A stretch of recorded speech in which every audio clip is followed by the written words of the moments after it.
Hello and welcome back to Meat City Gaming. JD here with another episode of World of Tanks Battle Bites. And today I am once again in the Aufklarungspanzerpanther in a standard battle on port. And just like the previous video, we're continuing with a couple of videos of the awful Panther. And I've just about finished this grind. I think tomorrow will be the last day before I unlock the Tier VIII German light tank, the RU-251. Now, word of warning, if you are tuning in, if you're a fan of elegant driving, smooth reflexes, and mistake-free gameplay, then this one is going to drive you nuts. I don't know what's going on, but throughout the replay I make a number of driving errors. I swear I wasn't drinking when I was playing today, but it certainly looks like I was, because the first one there I ducked into the alley when that's a dead end, and there'll be a couple more throughout the gameplay. But I do promise, driving errors aside, this should be a pretty entertaining replay. It's pretty nail-biting, back and forth, lots of action, and so we'll get into it in just a few moments. But heads up on a couple of pretty bad driving errors that are going to be coming up throughout the replay. So we get ourselves into position here. We're in a Tier 9 battle, and we're in the awful Panther, which is a light tank with a small caliber gun.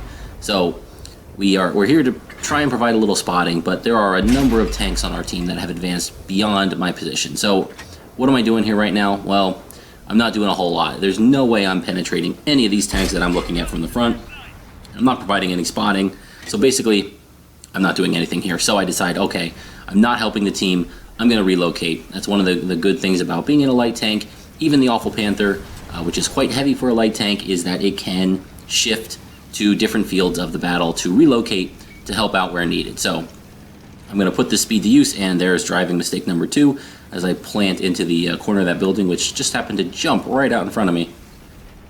We're going to shift to the western flank. So it looks like the east is going to be a big battle, but it's a lot of hull-down vehicles, slugging it out, heavily armored, and that's not something that I can help with. We're kind of in a city map of sorts here, so light tanks are at a bit of a disadvantage because you're funneled into these head-on battles. You can't really use your speed or maneuverability too much to flank enemies, especially early on in the battle when both teams are nearly full 15 to 15. So we come all the way over to the western flank, and we can see this battle is really picking up now. We've got our team is certainly outnumbered over here. It looks like it's about 4 or 5 to about 7, but we do have a nice little opportunity to put a shot into the Waffenträger Panzer IV, the Tier 9 German turreted tank destroyer, and then we rushed the shot on that AMX 1375. We could have put one into him if we had taken our time and not just fired as soon as I thought he was coming out. He stopped, so he stopped short of my shot. And then, oh, hello, M103. That is the American heavy tank at Tier 9, and that is not a fair fight. Me and him down an alley staring at each other face to face. You will lose that every time in the Aufklarungspanzerpanther. I don't care how good you are. So, once again, rather than stick to a losing fight or a bad situation, we're going to relocate. We're going to move out of there. If that M103 does anything to try and come down that alley after me, well, then he's not supporting that flank, and that's one big, heavy target that's removed temporarily anyway from the battle that my allies are waging on this western front. Now, maybe he's going to just turn around and go back, but again, I'm not going to be able to provide any assistance right now. So I'm going to remove myself from that. And it looks like this battle on the eastern front has now developed a little bit. You can see that the line, the front is spread out. We've got 1, 2, 3 engagements here going down the 7, the 9, and the 0 lines. And so there's a little bit of maneuverability. There's a little bit of cracks in the defense that I can now maybe use the speed of this tank to my advantage. So I see I have an E75 pushing on, what was that, a Panther 88? So he puts a big shot in. I'm going to sneak around, and we put one in. We kind of ninja the kill there, but I didn't know how much health he had as I came around that corner, and I really wanted to help out that E75, and so we put one in. And then we have a second shot into the heavy tank there, but before he gets a shot into us, we duck behind the train cars, and we keep moving. We don't, again, want to get bogged down into a slugfest with any of these tanks in these high-tier matches. And then we see we've got 2 Jagdtigers, Tier 9 German non-turreted tank destroyers, and I was looking for a beautiful opportunity there, but the railroad tracks caused my gun to point up just as I pulled the trigger. But now, this is the dream. I have the front drive wheel and the side armor of this tank. I can keep him tracked, pump shots in. We secure our first kill of the game, our second kill of the game actually, and it's a good one. And now, thanks to these 2 wrecks, this second Jagdtiger, this is the Jagdtiger 88, the Tier 8 version, he's stuck here, and that's the premium tank destroyer. He's kind of stuck in here. He can't really turn to face us either. So we have some shots into the top of his superstructure. We are using premium ammunition. I probably wouldn't even be able to go through the side of that superstructure with my regular ammo. So we burned through quite a bit, and there's driving moment number 3. We burned through quite a bit of premium ammunition in that engagement there, but it did remove 2 very valuable targets from the match. So things are looking pretty good. This is a really close match. It's 9-8 in terms of the score. We have won the East and we have lost the West. So we bounce back and forth between these flanks trying to provide support, and now all of a sudden we are down a tank. We lost 2 very quickly there, and it is 10-9. So again, we're going to use the mobility and we're going to try to get ourselves back into position. I think every single tank was spotted there for a brief moment, so we know they're all in this area DEF 345.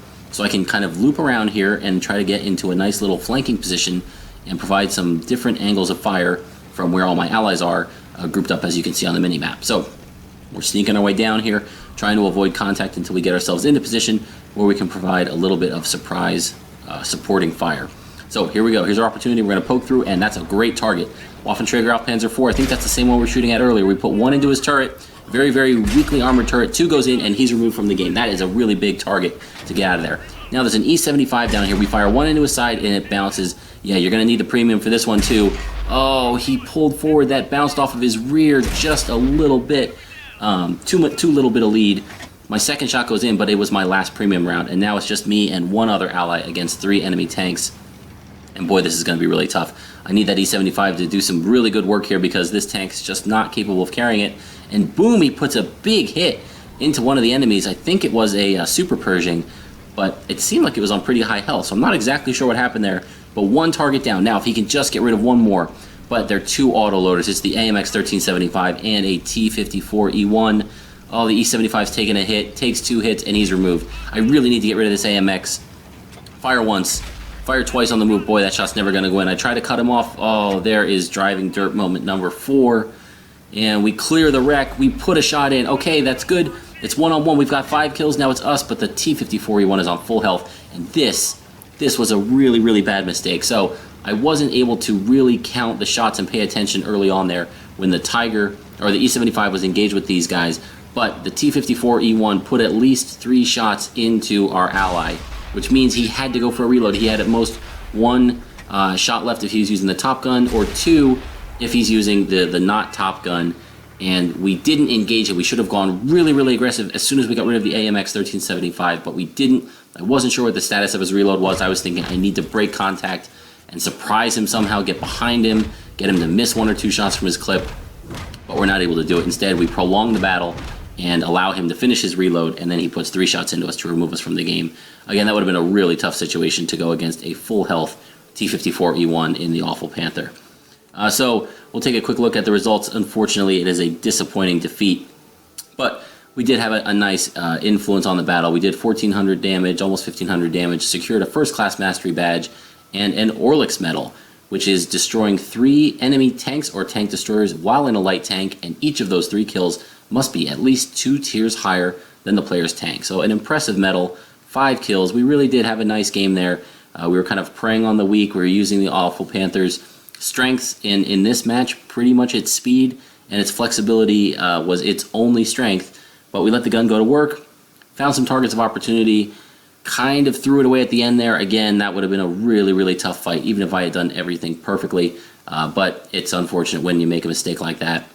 And we can see very quickly here that the base XP for that game was 1,537 for our 5 kills, 1,476 damage, just a tiny bit of assistance damage, a little under 200.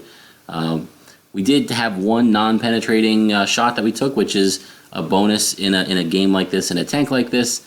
But you can see there, hopefully that shows some of the strengths of the tank, even when you're not in an ideal situation. Don't be afraid to pull out of a bad situation, relocate the tank, and find somewhere else to help out. You want to be flanking, you want to be supporting, you don't want to be sitting and just throwing shots at the front of these heavily armored tanks, which you're often going to see tier 9s and even tier 10s when you're in this tank. So hopefully you guys enjoyed that. It was entertaining for you. You can share my grief on the heartbreak there.